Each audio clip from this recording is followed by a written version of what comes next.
Pozdrav svima, dobrodošli još jedna epizodu serije Hunters. Danas ću vam pokazati kako da stvorite džinovskog zombija u Minecraftu. Da počnemo. Prvo što nam treba je komandni blok.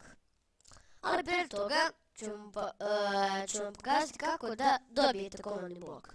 Kucate give, vaše ime i 137.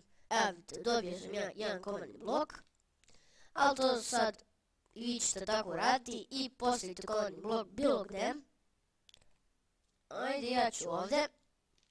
I u njega kucate /, samo vidim, SUMMON-GIANT.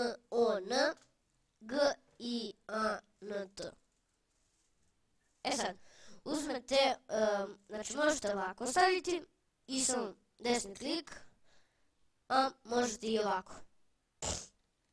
Opa. Samo da vidim. Evo ovako. Samo da vidim, pošto sam ja stavio ovdje na i mirno. Evo vidite. Naš zombi! Kind zombi! I mnogo se teško ubija. Znači duplo je teže da ga ubijemo od zombija. Evo vidite koliko ga bijem. Bam! Bam! Ali što ne vredi? Zombije. Ček, mačem da uzmem.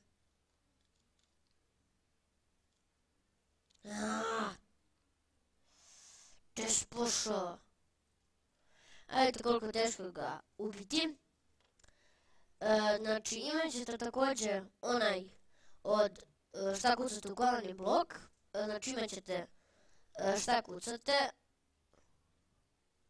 Evo mi još jednom da stvorimo. Opa.